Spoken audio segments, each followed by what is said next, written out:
සද්ධර්ම ශ්‍රාවක කාරුණික ගුණගරුක බෞද්ධ පින්නතුනි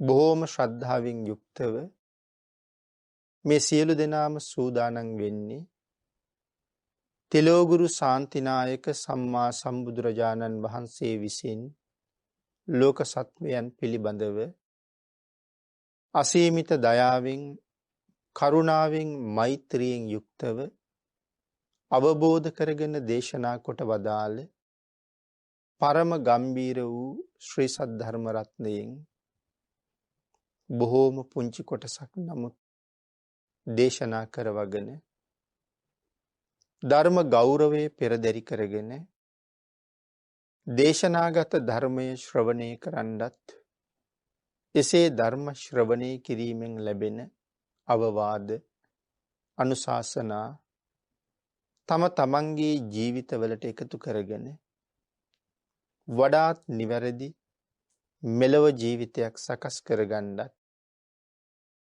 නිවැරදි වුණ මෙලව ජීවිතයක් තුළින් සුගතිගාමී වූ පරලොව ආයති භවයකින් සැනසෙන්නත් අවසානයේ ප්‍රාර්ථනා කරන බෝධියෙන් සැප සහිත ප්‍රතිපදාවෙන් ඊටාම ඉක්මන් භවයක උතුම් චතුරාර්ය සත්‍ය ධර්මය අවබෝධ කරගෙන මේ සංසාරයෙන් එතර වීමේ බලාපොරොත්තුවත් ඇතුව ඒ උතුම් බලාපොරොත්තු එලෙසින්ම මුදුන්පත් කර ගැනීම සඳහා උතුම් වූ ධර්ම දානානිසංසයත් ධර්ම ශ්‍රවණය කිරීමෙන් ලබන ආනිසංසයත් මේ සදහවත් පිරිස මෙතෙක් තම තමන්ගේ ජීවිත කාලය තුල සිදු කරගත්ත අනිකුත් සියලුම කුසල ධර්මයන්ගේ ආනුභාවයත් හේතු වේවා කියලා අපි ප්‍රාර්ථනා කරමු.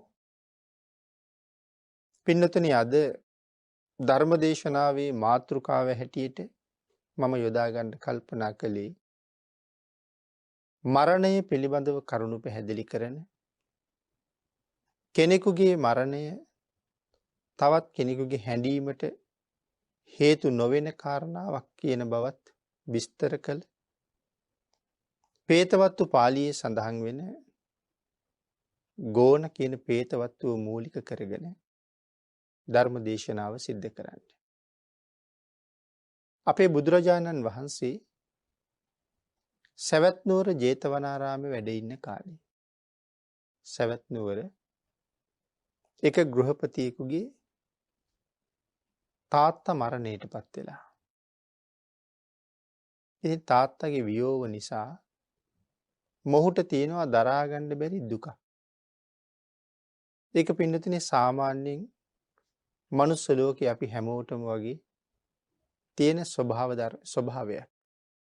තමන් බොහොම ළඟින් ඇසුරු කරපු කෙනෙක්. තමන්ගේ මව්පියෝ, දරුවෝ, ඥාතීන් ඒ වගේම තමන්ට බොහෝසේ ළඟින් හිටපු උදව් උපකාර කරපු අය මෙලවින් සමුගත්තාම දරා ගන්න අපහසු දුකක් සාමාන්‍යයෙන් මිනිසයන්ට ඇති වෙනවා. ඒක ස්වභාවයක්. ඉතින් ඒ ස්වභාවය අදත් එහෙමයි. එදා භාග්‍යතුන් වහන්සේ වැඩ හිටපු කාලෙත් එහෙම්මම තිබුණා. ඉතින් තාත්තගේ මරණය සම්බන්ධයෙන් මේ ගෘහපති පුත්‍රයා බොහෝම ශෝක කළා. ඇඬුවා වැළපුණා. අපේ බුදුරජාණන් වහන්සේ එක දවසක් මහා කරුණා සමාපත්තියෙන් ලෝක ධාතුව බලා වදාරන වෙලාවේ මේ ශෝක කරමින් ඉන්න මේ ගෘහපතියව දැක්කා. ඉතින් ඔහු ශෝකයෙන් ඉන්න බව භාග්‍යතුන් වහන්සේ දැක්කා විතරක් නෙමෙයි. බොහෝ වෙලාවට ඔහු භාග්‍යතුන් වහන්සේ දකින්නේ මේ ශෝකයෙන් ඉන්න නිසාත් නෙමෙයි. භාග්‍යතුන් වහන්සේ දකින්නේ මේ පුද්ගලයා ළඟ සංසාරේ දියුණු කරගත්ත මහා කුසල් තියෙනවා. ඒ මහා කුසල ශක්තියට පුළුවන්කම තියෙනවා භාග්‍යතුන් වහන්සේ මුණ ගැහුනොත් මේ ජීවිතෙන් ආර්ය තත්වයට ඔහුපත් කරන්න. අන් ඒ තරම් සමත් කුසලයන් ඔහුගේ හෘදය ආලෝකමත් කරලා තියෙනවා. ඒ නිසා සඳහන් කළා කලයක් ඇතුලේ දැල්වපු පහනක් වගේ මේ ජීවිතෙන් සෝවාන් වෙන්න තරම් මෝරපු කුසල් ඔහු ළඟ තියෙනවා කියලා. ඒ නිසා බුදුරජාණන් වහන්සේ තීරණය කළා ඔහු සොයාගෙන වඩින්න ඕනේ කියලා. ඒක මේ මහා සත්පුරුෂයන් වහන්සේලාගේ හැබෑම ගුණයක්. යම් කෙනෙක් ළඟ සෝවාන් තත්වයට පත් වෙන්න මෝරපු කුසල් තියෙනවා නම් ඔහු ඉන්නේ සතපුම් 100ක් ඈතද? සතපුම් දහසක් ඈතද? සතපුම් ලක්ෂ ගණනක් ඈතද? දකින්න ලැබුණොත් ඔහු සොයාගෙන වැඩ කරනවා. මොකද සෝවාන් තත්වයට පත් වෙනවා කියන එක මේ ජීවිතයේ ඊටා සුවිශේෂී අවස්ථාවක් නේ. අපි විසින් මේ නිමක් නැති සංසාර සාගරේ ඉපදෙමින් මැරෙමින් ඉපදෙමින් මැරෙමින් ගිලෙමින් උඩෙමින් මේ සසර ගමන යනවා. කොයි තාක් කාලයක්ද කියන එක අපිට කවදාවත්ම තීරණය කරන්න බැහැනේ. ඒකනේ අනමතග්ග සංයුත්තේ බුදුරජාණන් වහන්සේ දේශනා කොට වදාළේ අනමතග්ගෝ යං භික්ඛවේ පුබ්බා කෝටීන පඤ්ඤායති කියලා. මහණනි මේ සංසාරේ පෙර කෙරවල පණවන්න බෑ කියලා දේශනා කළා. පණවන්න බෑ කියලා කියන්නේ භාග්‍යතුන් වහන්සේවත් ඒ පෙර කෙරවල දකින්නේ කියන එක නෙමෙයි. සරුවඥතා ඥාණයෙන් ඒක දකිනවා. නමුත් ඒ කොයිතරම් කාලයක්ද කියන එක සඳහන් කළාට අපිට තේරෙන්නේ නැහැ. ඒක මෙහෙම හිතන්නකෝ. දැන් භාග්‍යතුන් වහන්සේ කොයිතරම් අවස්ථාවන් වල කරුණු පැහැදිලි කරලා තියෙනවද? මේ කාරණාව සම්බන්ධයෙන් මේ එක පුද්ගලයෙක් මේ ජීවිතේ තමන්ගේ මව මැරුණහම දුක දරා ගන්න බැරුව ඔහු අඬනවා. එතකොට මේ අම්මා වෙනුවෙන්ම පෙරත් ජීවිතවල අඬලා තියෙනවා. ඒ කියන්නේ මෑයම පෙරත් මගේ අම්මා වෙලා තියෙනවා. ධර්මයේ නම් ඒක උදාහරණයක් දැක්ුවේ තිස්සා කියන මව පෙර සංසාරිත් මගේ මව වෙලා ඉපදිලා තියෙනවා. ඒතර එක වතාවක් දෙවතාවක් තුන් වතාවක් නෙමෙයි. මේ ජීවිතේ තිස්සා කියලා හඳුන්වන අම්මා පෙර ජීවිතවලත් මගේ මව වෙලා ඇය මරණයටපත් වුනහම මම අඬාපු කඳුළු සාගර ජලයට වඩා වැඩි කියලා දේශනා කරලා තියෙනවා. ඉතින් පින්නතුනි හිතන්නකෝ සාගර ජලයට වඩා වැඩියෙන් කඳුළු සාගරයක් එකතු වෙන්නේ මොන තාක් කාලයක් මේ ගමන එනව ඇද්ද කියලා. ඉතින් ඒ කාලය අපිට භාග්‍යතුන් වහන්සේ සඳහන් කළොත් අපිට වැටහෙන්නේ නැහෙනේ. අන් ඒකයි පෙර කෙරවල පණවන්න බෑ කියලා දේශනා කළේ. නමුත් භාග්‍යතුන් වහන්සේ දකිනවා. භාග්‍යතුන් වහන්සේටත් දකින්න බැරි නම් පුබ්බා කෝටීන පස්සති කියලා තමයි දේශනා වෙන්නේ. නමුත් එහෙම නෙමෙයි දේශනා කරලා තියෙන්නේ. පුබ්බා කෝටීන පඤ්ඤායති. පණවන්න බෑ ඒ පෙර කෙරවල. ඉතින් මේ තරම් දීර්ඝ සංසාරේ අපි කවදාවත් සෝවාන් වෙලා නැහෙනේ. දැන් අපි යමක් කරනකොට සමහරලාට යම් ක්‍රියාවකදී අපි කියනවා මට මේ වැඩේදී අලුත් අත්දැකීමක් හම්බුණා කියලා. ඇත්තට මේ එකක්වත් අලුත් අත්දැකීම් නෙමෙයි. මීට පෙරත් ওই අත්දැකීමට ඕන තරම් මුහුණ දීලා තියෙනවා. නමුත් අපේ සංසාරේ කවදාවත්ම හම්බ වෙලා නැති අලුත් අත්දැකීම් ටිකක් තියෙනවා ඉදිරියට හම්බ වෙන්න. මෙතෙක් හම්බ වෙලා නැහැ. එයින් එක අත්දැකීමක් තමයි මේ සෝවාන් වුණාම කොහොමද කියන අත්දැකීම. මොකද අපි කවදාවත් සෝවාන් වෙලා නැහැනේ. සෝවාන් වුණා නම් මෙච්චර කල් එන්නෙත් නැහැනේ. ඒතකොට ළඟම භවයක වුණා නම් වැඩි කල් නොයා සසර ඒත් ඉවර කරනවනේ. ඉතින් ඒ අත්දැකීම අපිට හම්බ වෙලා නැති නිසා තමයි බුදුරජාණන් වහන්සේලා ලක්ෂ ගණන් අපි සංසාරේ පහු කළා. නමුත් අපිට තව ඊ ආර්ය තත්වයට එන්න බැරුව ගියා.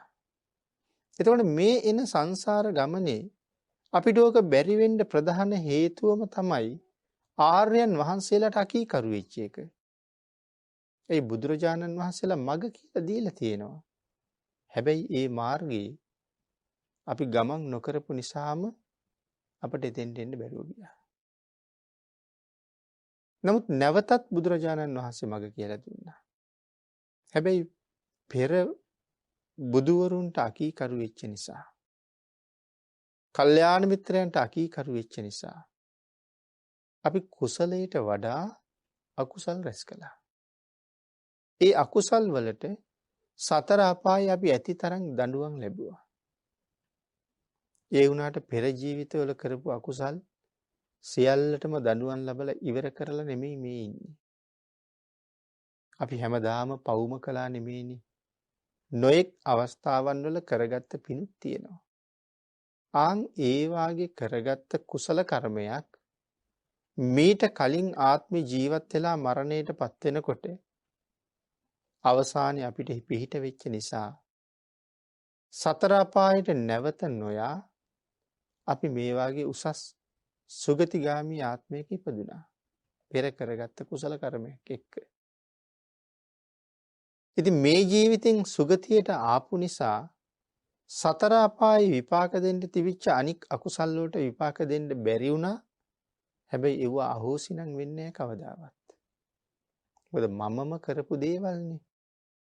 ඒවා ගෙවලා ඉවර කරන්න වෙන්නේ මටම තමයි. ඒ නිසා සඳහන් කළා අපි පිටිපස්සෙන් පෙර කරපු පව් කඳු වගේ නැගී හිටලා තියෙනවා කියලා. දඬුවනුත් නියම වෙලයි තියෙන්නේ.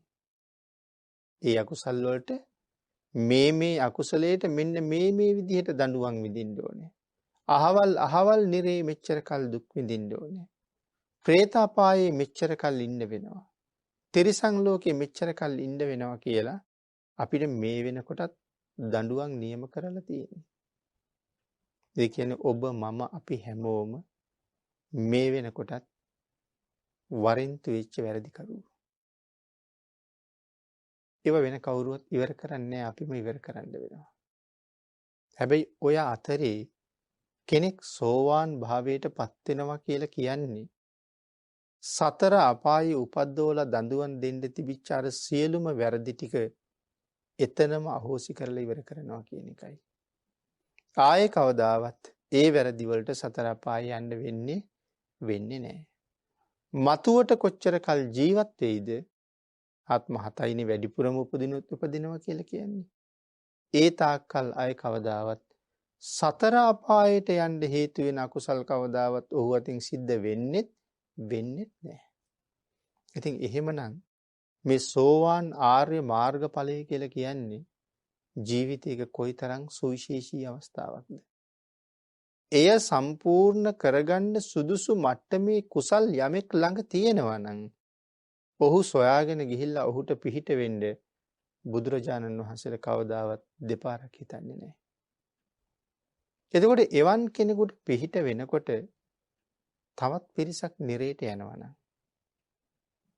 ඒ නිරේට යන පිරිස ගැන හිතන්නේ නැහැ. අර පුද්ගලයාට පිහිට වීම තමයි ප්‍රධාන වෙන්නේ. දැන් උදාහරණයක් ඇටියට සඳහන් කරාම අපේ භාග්‍යතුන් වහන්සේ මහා කරුණාවෙන් ලෝක ධාතුව බලා වදාරනකොට ඔය මාගන්ධියේ බැමිණියගේ අම්මටයි තාත්තටයි සෝවාන් වෙන්න පින් තියෙන බව දැක්කා. නමුත් අම්මටයි තාත්තටයි ඒ උතුම් මාර්ගඵලය උදා කරලා දෙන්න භාග්‍යතුන් වහන්සේ වැඩියහම ඔවුන් දෙදෙනාගේ දුව භාග්‍යතුන් වහන්සේට ද්වේෂසිතින් කටයුතු කරලා නිරේ උපදින බවක් දන්නවා. එතකොට මාගන්ධියාට අනුකම්පා කරලා එතෙන්ට භාග්‍යතුන් වහන්සේ නොවැඩියොත් සසර කෙරවල කරන්න භාග්‍ය සහිත මව්පියෝ දෙන්නට සිද්ධ වෙන්නේ අසාධාරණයක්. මොකද භාග්‍යතුන් වහන්සේ එතෙන්ට වැඩියේ නැතත් මාගන්ධියා ගැන හිතලා වැඩියේ නැහැ කියලා කල්පනා කරමුකෝ. අර දෙන්නට පිහිට වෙන්නේ. ඒත් ඉතින් නිරේට යන්න අකුසල් කරන ධර්මයේ පිළිබඳව අවබෝධයක් හැඟීමක් නැති අය කොහොමත් නිරේටම යනවනේ. අකුසල් කරගෙන කොහොමත් නිරේටම යනවා. නමුත් භාග්‍යතුන් වහන්සේ මුණ ගැහුනොත් අර දෙපළ සදහටම නිරයෙන් නිදහස් වෙනවා. ඒ හින්දා බේරෙන්නේ නැති කෙනා කොහොමත් බේරෙන්නේ නැහැ. නමුත් බේරෙන්න වාසනාව තියෙන කෙනාට මඟ පෙන්නලා දෙන එක ඊටාම වටිනවා. ඒ නිසා භාග්‍යතුන් වහන්සේ වැඩියා. ඒ අයට ධර්ම දේශනා කළා. අම්මයි තාත්තයි සෝවාන් වුණා. නමුත් මාගන්දියා භාග්‍යතුන් වහන්සේට වෛර කළා. ඒ වගේ බේරෙන්න කෙනෙක් ඉන්නවා නම් බේරන්න පුළුවන් නම් භාග්‍යතුන් වහන්සේ අය බේරනවා අනිවාර්යයෙන්. තවත් භික්ෂුන් වහන්සේලා පිරිසකට අවවාද කරනකොට මේ භාවනා ක්‍රමය කියලා දීලා විශේෂයෙන් ආනාපාන සති භාවනා ක්‍රමය භාග්‍යතුන් වහන්සේ මනාව පැහැදිලි කරලා සතිපට්ඨාන ක්‍රමය එහෙම දේශනා කළා. මහණෙනි 7 දවසින් මේ සංසාරේ කෙරවල කරන්න ඕනනම් මග හදාගන්න පුළුවන් ක්‍රමයක් තියෙනවා කියලා. ඊටාම පැහැදිලිව මේ 7 දවසකින් මේ සංසාරෙන් එතර වෙන්න මග හදන්න පුළුවන් කියලා දේශනා කරාමත් ඒ භික්ෂුන් වහන්සේලා කවුරුවත් ඇහුවේ නෑ ස්වාමීනි ඒක කොහොමද කරන්නේ කියලා. ඉතින් භාග්‍යතුන් වහන්සේ කල්පනා කළා ඇයි මෙච්චර අඩු කාලයකින් මේ ගෝර කටුක සංසාරයෙන් එතර වෙන්න පුළුවන්කම තියෙනවා කියලා කියහම මේ කවුරුවත් අහන්නේ නැත්තේ ඇයි? කොහොමද ස්වාමීනි ඒක කරන්නේ? අපි ඒක කරන්නම් කියලා. බලහම මේ සියලු දෙනාගේම හිත මායя විසින් අල්ලගෙන ඉන්නේ. ඒක අහන්න පොළඹවන්නේ. ඊළඟට භාග්‍යතුන් වහන්සේ කල්පනා කළා මායя අයින් කළොත් මේ පිරිස අහයිද ස්වාමීනි කොහොමද ඒක කරන්නේ කියලා. ඒත් අහන්නේ නැහැ. දැනට මායя හිත අල්ලගෙන ඉන්නවා. එහෙම අහන්න අදහසක් දෙන්නේ නැහැ. මායя අයින් කළොත් අහනවද? ඉතින් එහෙමත් අහලා යෙදෙන්නේ නැහැ මේ පිරිස. ඉතින් එහෙනම් මායя මේ වෙලාවේ අයින් කරලා දෙන එකේ තේරුමක් නැහැනේ. ඒ නිසා භාග්‍යතුන් වහන්සේ එහෙම අවස්ථාවන් වල නිශ්ශබ්ද වෙනවා. හැබැයි බේරෙන කෙනෙක් හිටියොත් මොන ක්‍රමෙන් හරි මේ පුද්ගලයා බේර ගන්නවා. ඉතින් එහෙනම් මේ පුද්ගලයාත් දැන් බොහෝම ශෝකයෙන් යුක්තව කටයුතු කරනවා තාත්තගේ වියෝව නිසා. නමුත් කුසල් මෝරලා තියෙනවා සෝවාන් වෙන්න තරම් හේතු වෙන්නේ. ඒ නිසා ඔහු මුණ ගැහෙන්න ගියහම මොහු බොහොම උමතු තත්ත්වෙන් වගේ ඉන්නේ. මග යන එන මිනිහෙක් හම්බ වුණත් අහනවා අනේ මගේ තාත්තා දැක්කද කියලා. බුදුරජාණන් වහන්සේ නිවසට වැඩිය කියලා දැනගත්තාම භාග්‍යතුන් වහන්සේට වන්දනා කරලා අසුන් පනවලා වඩා හිඳවලා බුදුරජාණන් වහන්සේගෙන් අහන්නේ ස්වාමීනි භාග්‍යතුන් වහන්සේවත් මගේ තාත්තා දැක්කද කියලා. හැබැයි ඉතින් ඔහුගේ ප්‍රශ්නේම ඔහුට මේක අවබෝධ කරවන්න යොදා ගන්න භාග්‍යතුන් වහන්සේ තීරණය කළා.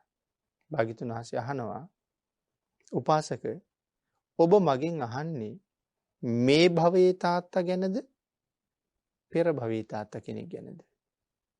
අන් එහෙම අහනකොටම ඔහුට දැනුණා එහෙනම් මට මීට පෙරත් තාත්තලා හිටියද?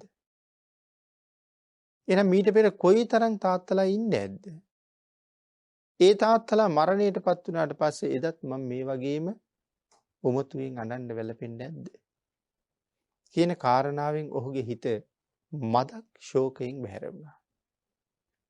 ඔහුගේ ශෝකය තව ටිකක් බැහැර කරන්න දැහැමි කතාවෙන් භාග්‍යතුන් වහන්සේ කතා කරලා චතුරාර්ය සත්‍ය ධර්මයේ කුළු ගන්වලා ඔහුට ධර්ම දේශනාව කරලා නිමා වෙනකොට අති උතුම් සෝවාන් ආර්ය මාර්ග ඵලය ලබා ගන්න ඒ ගෘහපතියට පුළුවන්කම ලැබුණා.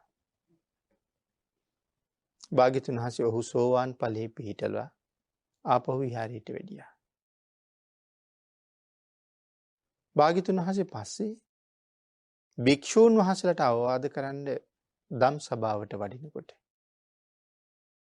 භික්ෂූන් වහන්සේලා ධර්ම සභාවට එකතු වෙලා මේ සිදුවීම ගැන කතා කර කර ඉන්නවා. මේ තරම් ශෝකයෙන් උමතු තත්ත්වයට පත් වෙලා වගේ හිටපු අර ගෘහපතියා අති උතුම් මාර්ග ඵලයක පිහිටවන්න භාග්‍යතුන් වහන්සේ කොයිතරම් සමත්ද?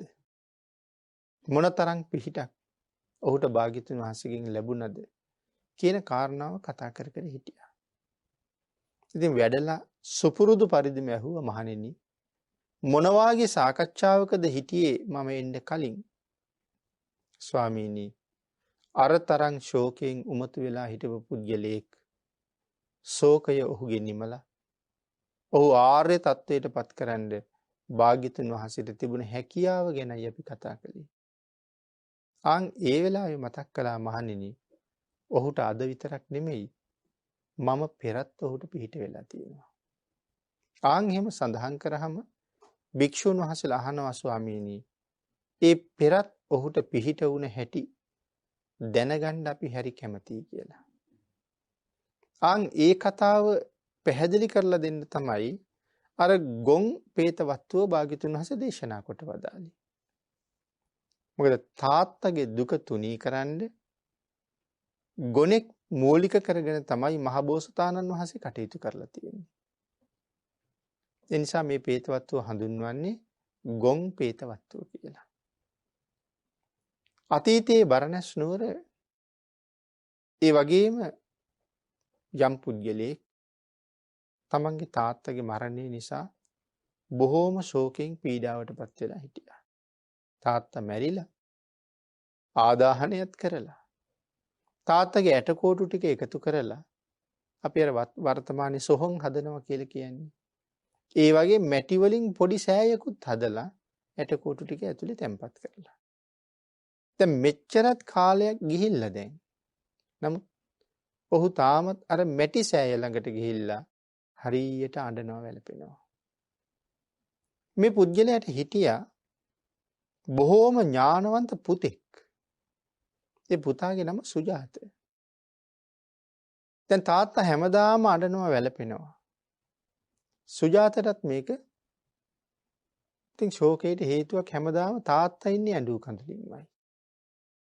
සුජාත කල්පනා කළා මගේ තාත්තගේ දුක මම කොහොමද නැති කරන්නේ? සුජාත නිතරම හිතනවා ඒ ගැන. සුජාත එක දවසක් ඇවිදගෙන යනකොට සුජාත දැක්ක මැරිච්ච ගොනෙක් ඉන්නවා. සුජාත කල්පනා කළා මේක තමයි තාත්තගේ දුක තුනී කරන්න හොඳම ක්‍රමය. හොඳම අවස්ථාව මට මේ ලැබුණේ. සුජාත ගිහිල්ලා කැපුවා තනකොළ ටිකක්. සුජාත අරගත්ත භාජනයකට වතුර ටිකක්. තනකොළයි වතුරයි අරගෙන අර මැරිච්ච ගොනා ගාවට ගියා. ගිහිල්ලා සුජාත එතන අර තනකොළ ටික අතට අරගෙන අර ගොනාගේ කට ගාවට ලං කරලා සුජාත කියනවා මේක කාපන්. මේක කාපන් කිය කියනවා. විටක වතුර භාජනය ලං කරලා කියනවා දැන් වතුර ටිකකුත් බීපන් කියලා කියනවා. දැන් පාරේ යන්නේන මිනිස්සු මේක දකිනවා. දැකලා සමහර අය බැහැලා ඇවිල්ලා අහනවා යහළු සුජාතය ඔබ උමතු තත්ත්වයටපත් වෙලාද? ප්‍රඥාව නැති වුණාද උඹේ? මේ මැරිච්ච ගොනෙකුට කණ්ඩ දෙන්නේ? සුජාත කතාවත් කරන්නේ නැහැ. නැවත නැවතත් ඒ වැඩේම කරනවා. ඒ වෙලාවේ අර මිනිස්සු ගිහිල්ලා සුජාතගේ තාත්තට කියනවා උඹේ පුතා උමතු තත්ත්වයටපත් වෙලා. මල ගොනෙකුට කෑම බීම දෙනවා. දැන් පුතා උමතු වෙලා කියලා කියහම තමන්ගේ පියා සම්බන්ධයෙන් අඬ හිටපු පුද්ගලයාගේ ඒ දුක මදක් තුනී වෙලා පුතා උමතු වීම පිළිබඳව දැඩි ශෝකයක් හටගත්තා. ඒ නිසා වහාම පුතා හොයාගෙන ගියා. ගිහිල්ලා කියනවා සුජාත උඹ මහා බුද්ධිමත් ඥානවන්ත දරුවෙක්. උඹට මොකක් වෙලාද මේ මැරිච්ච ගොනෙකුට කන්න දෙන්නේ? උම්මත්තකෙක් වගේ හැසිරෙන එක හොඳයිද කියලා ඇහුවා. ඊළඟ සුජාත තාත්තට කියනවා තාත්තේ බලන්නකෝ. මෙයාගේ කකුල් හතරත් මෙයා ජීවත් වෙලා හිටපු විදිහටම තාම හොඳට තියෙනවා. මෙයාගේ ඇඟත් හොඳයි, වලිගෙත් හොඳයි. මෙයාගේ ඔළුවත් බොහොම ලස්සනට තාම පිහිටලා තියෙනවා. ඒ විතරක් නෙමෙයි ඇස් දෙකක් තියෙනවා. ඉතින් අතපය, වලිගි, ඇස් දෙක, ඔළුව, ඇඟ ජීවත් වෙච්ච කාලේ වගේම තාම තියෙනවා. ඉතින් මම හිතනවා කණ්ඩ දුන්නොත් ආපහු නැගිටී කියලා. ඒකයි මම මේ කණ්ඩ දෙන්නේ කියලා. තාත්තා කියනවා පුතේ මොනවා කියනවද? මේක මැරිලා ඉන්නේ. කොච්චර කණ්ඩ දුන්නත් ආයෙ නැගිටින්නේ නැහැ. ආන් එහෙම කියහම පුතා තාත්තට කියන තාත්තේ එහෙමද? එතකොට තාත්තේ දැන් අපේ මුත්තා නැත්තම් මෙතන පොතේ සඳහන් කරන්නේ අපේ මුත්තා කියලා. ඉතින් සුජාතගේ කිරියත්තා. තාත්තේ මරණයටපත් වෙලා. දැන් මේ සතාගේ නම් මුළු ඇඟම පේනවා අපිට. නමුත් අපේ අත්තගේ ඇටකෝටු ටිකත් අර මැටි සෑයට දාලා වහලා. ඉතින් එහෙනම් තාත්තා තව අඬන්නේ මොකද? තාත්තා අඬනවා අත්තට ඇහෙනවද? තාත්තා අඬනවා අත්තට පේනවද? තාත්තා කොච්චර ජීවිත කාලෙම ඇඬුවත් ඔහු ආයේ නැගිටලා එයිද? එතකොට තාත්තේ මම නම් මේ පෙනෙන සතෙකුට කන්න බොන්න දෙනවා නැගිටී කියලා හිතලා. තාත්තා නොපෙනෙන කෙනෙක් වෙනුවෙන් අඬනවා. ඔහුගේ තාත්තා කල්පනා කරලා කියන පුතේ උඹට වඩා 100,000 ගුණයෙන් මම උම්මත්තකයි කියලා මට දැනුයි තේරෙන්නේ. එදා ඉඳලා ආයේ කවදාවත් පියාගේ මරණය සම්බන්ධයෙන් ඔහු අඬන්න ගියේ නැහැ. භාග්‍යතුන් වහන්සේ කාරණාව පැහැදිලි කරලා දේශනා කළා. මහණෙනි එදා සුජාත මම තාත්තගේ මරණයෙන් ශෝක කර කර හිටපු සුජාතගේ තාත්තා මෙදත් සවැත් නුවර අර ශෝක කරන පුද්ගලයාම තමයි. එහෙනම් එදත් පුතා වෙලා මං ඔහුට පිහිට වුණා. අද ලෞතුරා බුදු වෙලා මං ඔහුට පිහිට වුණා. සුජාතගේ තාත්තා කියනවා පුතේ ඇවිලෙන ගින්නකට ගිතෙල් ඉස්සොත් කොහොමද? ඒ ගින්න තව තව ඇවිලෙනවා ගිතෙල් දාන්න දාන්න. නමුත් ආන් එහෙම බුරබුරා නැගෙන ශෝක ගින්නක් මගේ හිතේ තියෙනකොට ඒ ගින්නට වතුර වැක්කිරුවා වගේ උඹේ ප්‍රඥාව පාවිච්චි කරලා උඹේ නුවණ පාවිච්චි කරලා උඹ මගේ ශෝක ගින්න නිමුවා. මගේ හදවතේ ඇනිලා තිබිච්ච ශෝකය නැමැති උල උඹේ ඥානය නිසාම උඹ ගලවලා ඉවත් කළා කියලා තමන්ගේ පුතාට බොහෝම ප්‍රශංසා කළා. මේ කාරණාව තමයි භාග්‍යතුන් වහන්සේ ගෙන හැර දැක්වුවේ. එතකොට අපි මුලින්ම සාකච්ඡා කළා එදා විතරක් නෙමෙයි අදත් කෙනෙකුගේ මරණය සම්බන්ධයෙන් අඬන වැළපෙන එක සාමාන්‍ය සමාජ ස්වභාවයයි. නමුත් ධර්මානුකූලව පැහැදිලි කළා අපි කොයිතරම් ඇඬුවත් වැළපුණා ඒ පුද්ගලයා අපිට ආයේ ලැබෙන්නේ නැහැ. ඔහු ආයේ අපි සොයා එන්නේ නැහැ. අපි හැඬුම වැළපුම ඔහුට ඇහෙන්නේ නැහැ. ඒ නිසා මේ අඬන එක නිර්පරාධ නිෂ්ප්‍රයෝජන වැඩක්. හැබැයි ධර්මය හරියට අවබෝධ කරගත්ත ධර්මානුකූල පැවැත්මක් තියෙන කෙනෙක් තවත් කෙනෙකුගේ මරණය සම්බන්ධයෙන් හඬන්න වැළපෙන්න නොයන බවත් ධර්මයේ සඳහන් කළා. මොකද ඔහු ධර්මානුකූලව දන්නවා මරණය කියලා කියන්නේ මේ සංසාරේ එක ආත්ම භාවයක අවසානයේ විතරයි. සංසාරේම අවසානයේ නෙමෙයි. එක භවයක අවසානයේ විතරයි මරණය කියලා කියන්නේ. මෙලව අත්හරිනවත් එක්කම නින්දෙන් ඇහැරුණා වගේ ඇහි පිල්ලමක් සලන්න කලින් ඔහු තවත් තැනක උපදිනවා. ඒක භාග්‍යතුන් වහන්සේගේ දේශනාව. එතකොට අපේ කෙනා මරණයට පත්වීමේ ශෝකය නිසා අපි අඬ අඬ වැළපෙනකොට ඔහු තව භවයක උප්පත්තිය ලැබලා. අපි මෙලව අතහැරලා දාලා ගියපු කුණු කයක් දිහා බලාගෙන අඬනවා. නමුත් අවබෝධයක් තියෙන කෙනා ඒක හොඳට තේරුම් අරගන්නවා. අනිත් කාරණාව තමයි පින්නතුනි ධර්මයට අනුව හිතලා බැලුවොත් අඬන්න ඕනේ ඔහු මැරුණට පස්සේ නෙමෙයි. මේ තරම් ශ්‍රේෂ්ඨ මනුස්ස ජීවිතයක් ලැබිලා මේ වාගේ උතුම් රටක ඉපදිලා සම්මාදිට්ඨික ජීවිතයක් අරගෙනත් ලෞතුරා බුදුරජාණන් වහන්සේ පහළ වෙච්ච වකවානුවක ඒ ජීවිතේ ලැබිලත් භාග්‍යතුන් වහන්සේට අකීකරු වෙලා ධර්මයට එරෙහි වෙලා අකුසල් රැස් කර කර ජීවත් වෙන අය දිහා බලලා අඬන්න වටිනවා.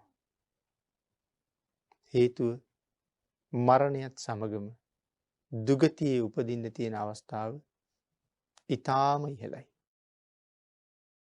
කොයිතරම් මග කියලා දුන්නත්, කොයිතරම් ධර්මය කියලා දුන්නත් ඒකින් ප්‍රයෝජනයක් නොගන්න අය ගැන අඬන්න වටිනවා. මේ තරම් වටින රටක ඉපදිලා කියලා කියහම මේ රට කොයිතරම් ශ්‍රේෂ්ඨ පින්බිමක්ද? ලෞතුරා බුදුරජාණන් වහන්සේ නමකගේ බුද්ධ රාජ්‍ය සක්වලවල් කෝටි ලක්ෂයක් කියලා හඳුන්වන්නේ. ඒ තරම් විශාලයි බුද්ධ රාජ්‍යය. සක්වලවල් කෝටි ලක්ෂයක් පුරා ආග්ඥා ශේෂ්ත්‍රයේ පතුරවන්න පුළුවන් බුදු කෙනෙකුට මේ සක්වලවල් කෝටි ලක්ෂයටම ඇහෙන්න බුදුරජාණන් වහන්සේට කතා කරන්නත් පුළුවන්. එතකොට හිතන්නකෝ සර්වඥතා ඥානය කොපමණද කියලා. අපිට කවදාවත් ඒව වැටහෙන්නේ නැති තරම්. මොකද සක්වලක් කියලා කියන්නේ දැන් අපි නිතරම බණ අහන නිසා දන්නවා ලෝක 31ක්. 31 තලයක් කියලා අපි කතා කරන්නේ මේ සක්වලට. රූපී සහ අරූපී බ්‍රහ්ම ලෝක 20ක් තියෙනවා. රූප සහිත බ්‍රහ්ම ලෝක 16යි, අසඤ්ඤ තල 4යි. එතකොට 20යි. දිව්‍ය ලෝක 6යි, 26යි. අපායවල 4යි, සතර අපාය නමින්. එතකොට 30යි. මනුස්ස ලෝක 1යි, 31යි. මේ කට්ටලයට කියනවා සක්වල කියලා. මේ 31 තලයට එක ඉරක් පායනවා, එක හඳක් පායනවා. දැන් විද්‍යාව ගැන සඳහන් කළොත් මේ කාලේ විද්‍යාව කොච්චර දියුණුද? නමුත් ඒ තරම් දියුණු විද්‍යාවක් මේ කාලේ සාමාන්‍ය කියන්නේ විද්‍යාවේ දියුණුවනේ. නමුත් අතීතයත් එක්ක සඳහන් කරනකොට නම් අපි ඉන්නේ බොහොමත්ම ලදරු මට්ටමක. ඒක මේ තියෙන දියුණුවක් නෙමෙයි. මේ තියෙන පරිහානියක්. ඒ දැන් අපිට හොඳට පේනවනේ ඒ දියුණුව තුල වෙලා තියෙන්නේ සත්ව සංහතියේ විනාශය කියලා.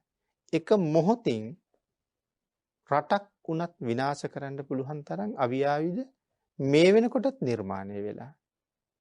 ඉතින් අපි දකින්නේ දියුණුවක් හැටියට. හැබැයි මේක විනාශයක්. එතකොට නොයෙක් වසවිස, නොයෙක් වෛරස් වර්ග ලෝකයට මුදා හැරියොත් මොහොතකින් ලෝකයට කොයිතරම් අනතුරක් වේද? ඒක හැබැයිම දියුණුවක් නෙමෙයි. ඒක පරිහානියක්. විද්‍යාවේ දියුණුව තිබුණේ අතීතයේ. නමුත් මේ කාලෙත් බොහෝ සොයා ගැනීම කරන කාටවත් තවත් සූර්යයෙක් හොයන්න බැරි වුණානේ. තවත් සූර්යයෙක් හොයාගත්තා නම් ඇත්තටම ඒ හම්බෙලා තියෙන්නේ තවත් සක්වල. නමුත් මේ ග්‍රහලෝක පිළිබඳව අධ්‍යයනය කරනකොට අපි කොච්චර ග්‍රහලෝක අලුතෙන් හොයා ගන්නවද අවුරුද්දකට. ඒතකොට තාම බැරි වුණා තවත් සූර්යයෙක් හොයාගන්න. දැන් ග්‍රහලෝක තරණය කළා. මේ වගේ නොයෙක් දේවල් කියනවා.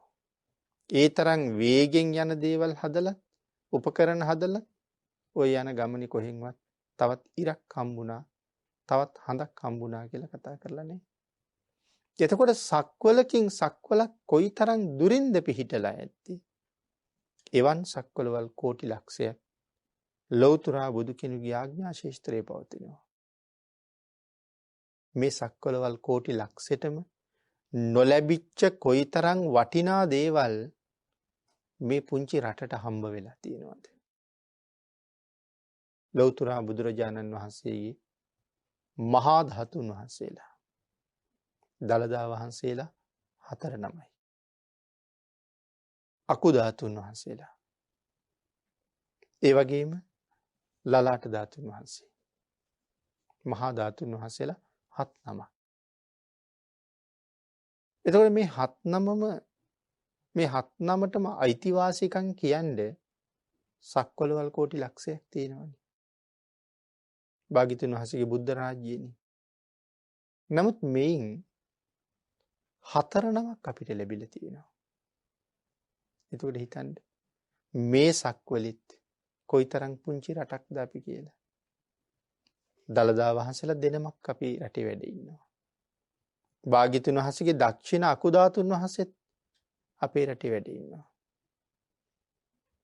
ඒ වගේම ලලාට ධාතුන් වහන්සේත් මේ රටේ වැඩ ඉන්නවා.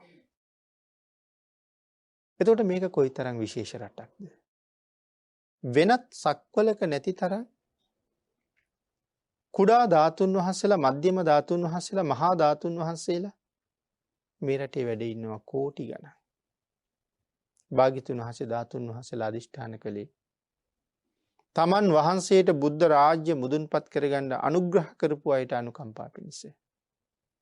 ඉතින් ඒ ධාතුන් වහන්සේලා මේ කෝටි ලක්ෂයක් සක්වලේම වැඩ ඉන්නවා. මහා පරිනිර්වාණ සූත්‍රයේ දේශනා කොට වදාලා චත්තා ලීසා සමාදන්තා. භාග්‍යතුන් වහන්සේගේ දන්ත ධාතුන් වහන්සේලා 40ම ඉතුරු වෙච්ච බව. ඒ සියලුම ධාතුන් වහන්සේලා ගැන සඳහන් කරු චත්තා ලීසා සමාදන්තා. කේසා ලෝමාච සබ්බසු. කේශ ධාතුන් වහන්සේලා සහ ලෝම ධාතුන් වහන්සේලා. දේවා හරින්සු ඒකේකං. දෙවිවරු අරගෙන ගියා චක්කවාල පරම්පරා. සක්වල පරපුරෙන් දෙවියෝ අරගෙන ගියා. හැබැයි සඳහන් කළා සමහර සක්වලක වැඩ ඉන්නේ අබෑටයක් වගේ ඊතා කුඩා එකම එක ධාතුන් වහන්සේ නමක් විතරයි. දෙවියොත් මිනිස්සුත් වන්දනා කරන්නේ ධාතුන් වහන්සේටයි. තවත් සක්වලක එක ලෝම ධාතුන් වහන්සේ නමක්, එක කේශ ධාතුන් වහන්සේ නමක් මුළු සක්වලටම වැඩ ඉන්නේ. නමුත් එතකොට මේ මංගල සක්වලේ මේ පුංචි දිවයින ගැන කල්පනා කරලා බලහම කෝටි ගණන් ධාතුන් වහන්සේලා වැඩ ඉන්නවා. අපේ රටේ 70ක් දෙකක් යනකොට 70ක් දෙකක් යනකොට කොතන හරි අපිට හම්බ වෙන්නේ පන්සලක්. සතපුමක් දෙකක් යනකොට පන්සලක් හම්බ වෙනවා.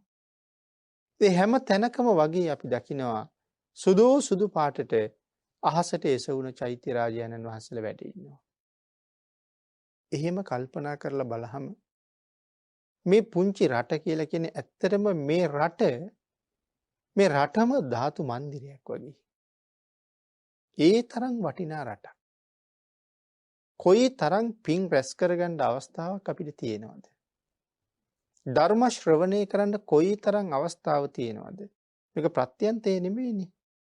ප්‍රත්‍යන්තය කියලා කියන්නේ බණ අහන්න නොලැබෙන ප්‍රදේශවලට, නොලැබෙන රටවල් වලට. ඒතකොට මේක ප්‍රත්‍යන්තේ නෙමෙයි, පැය 24ම ධර්ම ශ්‍රවණය කරන්න පුළුවන් රටක්.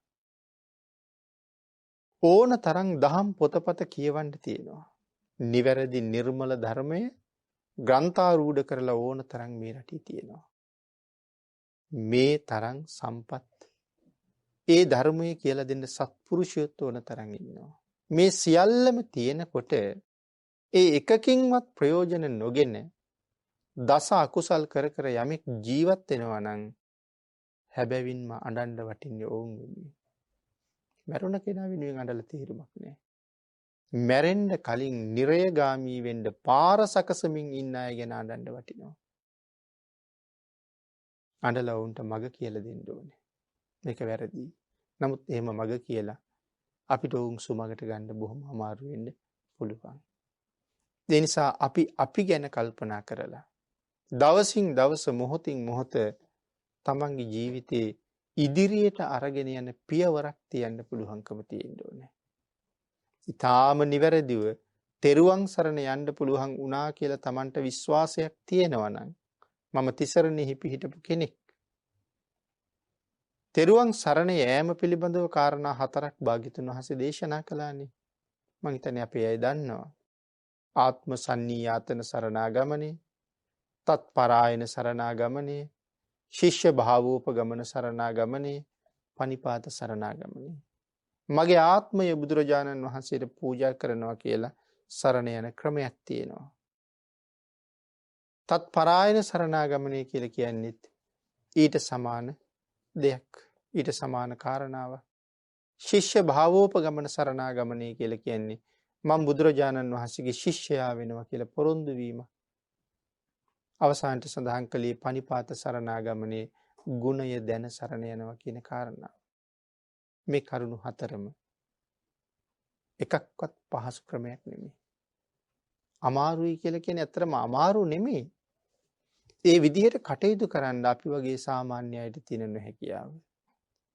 මගේ ආත්මය බුදුරජාණන් වහන්සේට පූජා කරනවා කියලා පළවෙනි ක්‍රමය ගැන කතා කළොත් ආත්මයේ භාග්‍යතුන් වහන්සේට පූජා කරාම මට ඕන හැටියට පරිහරණය කරන්න බැහැනේ. නමුත් මට අයිතියක් තියෙනවා නාවන්න, කවන්න, පොවන්න, බෙහෙත් දෙන්න, පවත්වන්න මට අයිතියක් තියෙනවා.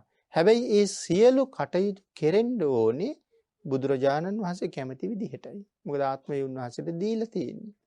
ඒ වගේ හරිම සංකීර්ණයි මේ කාරණා හතරම. ගුණය දැක සරණ යනවා කියලා කියන අන්තිම කාරණාවත් නිමක් නැති භාග්‍යතුන් වහන්සේගේ ගුණය පිළිබඳව ශ්‍රද්ධාව පිහිටවලා සරණ යන්න ඕනේ. සරණ ගියොත් ලැබෙන්නේ අසීමාන්තික ලාභය. මරණයට පත් වෙනවත් එක්කම සුගතියේ උපදිනවා කියලා සඳහන් කළේ. එහෙනම් අපිට තියෙන්නේ මේ නිර්මල ත්‍රිපිටකය තුල බුදුරජාණන් වහන්සේ ගැන යමක් දේශනා කරලා සඳහන් කරලා තියෙනවද? ඒ කිසිම කරුණක් මම කවදාවත් සැක කරන්නේ නැහැ. මොකද විතිකිච්ඡාව තියෙන තාක්කල් බුදුන් සරණ යන්න බෑ. ඒකයි මේ අමාරු. අපිට ලෞතර බුදුරු තේරෙන්නේ නැහනේ. මහා කල්ප අසංඛ්‍ය ගණන් පාරමිතා පුරපු උත්තමයන්ගේ හැකියාව පෘථග්ජන මනසට කවදාවත් වැටහෙන්නේ නැහැ. ඒ හින්දා අපිට සැක උපදිනවා. ඒකටයි විතිකිච්ඡාව කියලා කියන්නේ මෙතන. බුද්ධ ආදී 8 තැන පිළිබඳව තියෙන සැකය කියලා ධර්මයක විස්තර කරනවා. දැන් අර සෝවාන් වෙන්නේ සක්කාය දිට්ඨි, විතිකිච්ඡා, සීලබ්බත පරාමාස කියන සංයෝජන තුන නැති වුණාමනේ. එතන මේ විතිකිච්ඡාව කියලා කියන්නේ අපිට මේ අරය මෙයා ගැන තියෙන සැකය ගැන නෙමෙයි. මේ බුද්ධ ආදී 8 තැන පිළිබඳව තියෙන සැකය. එතනින් භාග්‍යතුන් වහන්සේ ගැන තියෙන සැකය හරි ප්‍රබල එකක්. අනික් කාරණා 7ත් එහෙමම තමයි. ඉතින් සමහර අයට භාග්‍යතුන් වහන්සේගේ ශරීර ප්‍රමාණයේ සැකයි, සමහර අයට ශරීර වර්ණයේ සැකයි, සමහර අයට කාය ශක්තිය සැකයි, සමහර අයට ਸਰවඥතා ඥානයේ සැකයි. මේ වාගේ සැක උපදිනවා. මොකද අපේ දුර්වල ලාබාල මනසට අර වාගේ මහා කාරණා දරා ගන්න බැරි කොට එහෙම වෙන්න පුළුවන්ද කියලා තමයි අපිට හිතෙන්නේ. අමතකයි මේ අහස මහ පොළොව කම්පා කරව දන් දීපු මහ බෝසත්වරු ඒ සියල්ලේ අග්‍රඵලයේ ලබාගෙන උපදින අන්තිම ආත්ම භාවයේ කොහොම වෙයිද කියන එක අපිට අමතක වෙලයි තියෙන්නේ.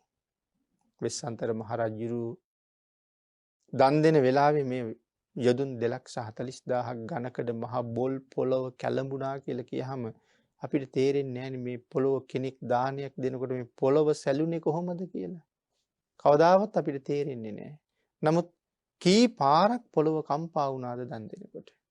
ඉතින් එහෙම දන් දීපු උත්තමයන්ගේ ස්වභාවයන් වැටහෙන්නේ නැතිකොට ඒක නිහතමානීව පිළිගන්නවා මිසක් බොල් පාණ්ඩිත්‍යයෙන් තර්ක කරන එක නෙමෙයි තියෙන්නේ. ඒකයි සරණ යන්න අමාරු.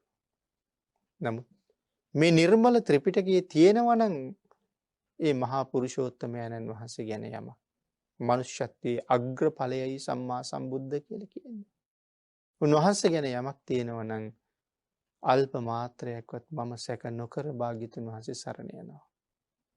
උන්වහන්සේ අවබෝධ කරගෙන දේශනා කොට වදාළ ධර්ම රත්නයත් මට සැක නැහැ.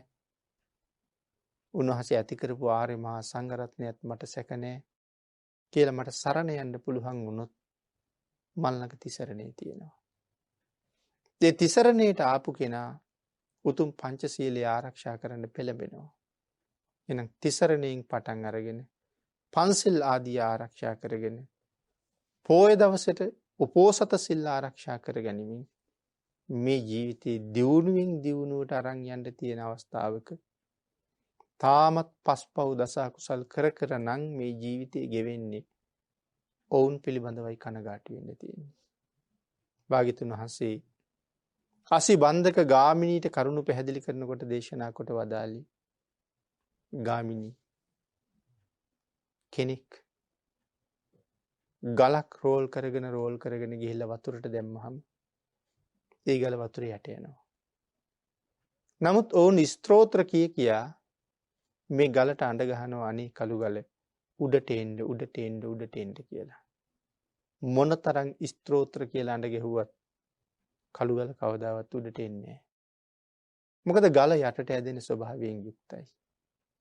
ගාමිණී මේ ලෝකේ ජීවත් වෙන කාලේ පස්පව් දස කුසල් කර කර නම් යමෙක් ජීවත් වුණේ ඔහු මරණයෙන් පස්සේ සුගතිගාමී වෙන ස්වභාවයක් කවදාවත් නැහැ. අංගින් සත් දේශනා කළා පරම්පරා ගානක් සතුටු කර කර ඉපදිච්ච අයට සත්පුරුෂයෝ මුණ ගැහුනේ නැත්තම් ඔවුනුත් යන්නේ නිරේටමයි කියලා. ඒ මග කියලා දෙන්න කෙනෙක් නැහැ. ඊළඟට දේශනා කරනවා ගාමිණී තෙල් කලයක් කවුරු හරි වතුරට දාලා අපි කියමු වතුර යටට ගෙනහිල්ලා කල ගෙඩිය බින්දා කියලා. ගාමිණී තෙල් යට යනවද කියලා ඇහුවා. ස්වාමීනි කටු ටික යට යනවා. කල ගෙඩියේ කටු යට යනවා. හැබැයි තෙල් උඩ එනවා. නමුත් පිරිසක් ස්තෝත්‍ර කියනවා අනේ තල තෙල් අනේ ගිතෙල් යට යන්න කියනවා. ඔවුන් කොච්චර කීවත් තෙල් උඩ එනවා. ගාමිණී මේ ලෝකේ ජීවත් වෙන කාලේ යමෙක් දස කුසල කර්මපතයන්ගෙන් වැළකීලා සුසිරිතෙහි පිහිටලා කටයුතු කළොත් ඒ පුද්ගලයා නිරේට යවන්න කාටවත් පුළුවන් කමක් නැහැ. යහපත්ව ජීවත් වෙන කෙනා සුගතියෙන් සුගතියටම යනවා. හැබැයි ආර්යයන්ට අකීකරු වෙච්ච අයහපත් හැසිරීම් රටාවෙන් ජීවිතය ගත කරපු අය මරණයත් සමග දුගතියට යනවා කියන කාරණාව භාග්‍යවතුන් වහන්සේ පැහැදිලි කළා. එහෙමනම් මුලින් සඳහන් කළා වගේම අපිත් සමග ජීවත් වෙන අයට නිවැරදි මඟ කියලා දෙන එක සත්පුරුෂයන්ගේ ස්වභාවය. කොයිතරම් මඟ කියලා දුන්නත් ඔවුන් යහපතට අවතීර්ණ වෙන්නේ නැත්නම් ඔවුන් ගැන කනගාටු වෙන්නයි තියෙන්නේ. නමුත් මරුණට පස්සේ අපේ හැඬීම් වැළපීම් කිසිම දෙයක් මැරිච්ච කෙනාට ඇහෙන්නේ නැහැ.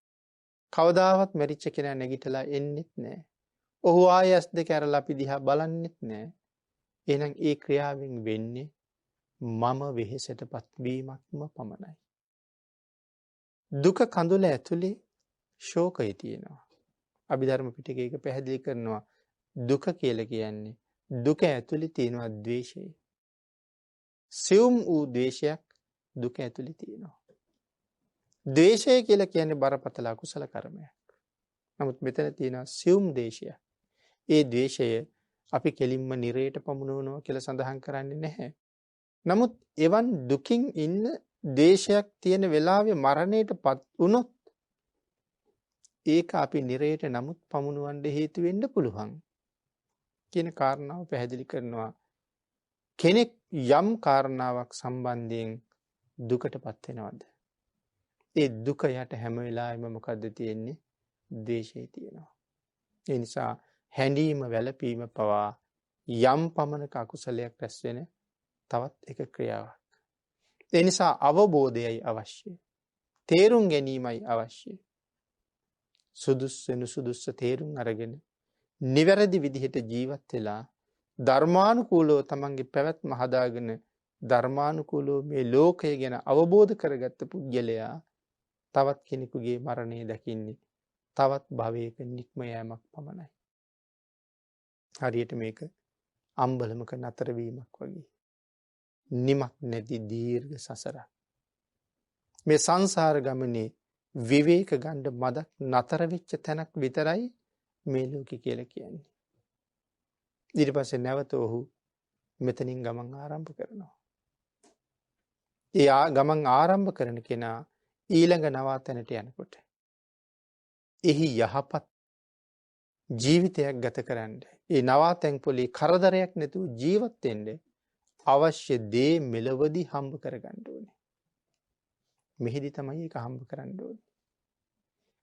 එහෙනම් තමන් ගාව යනකොට අරගෙන යන්න මග වියදම් මට තියෙනවද?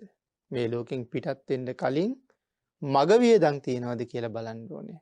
අදත් මේ ලෝකේ මගට බහින පුද්ගලයා මේ මගට බහින්න ප්‍රමාණවත් මුදල් තියෙනවද කියලා බලනවා.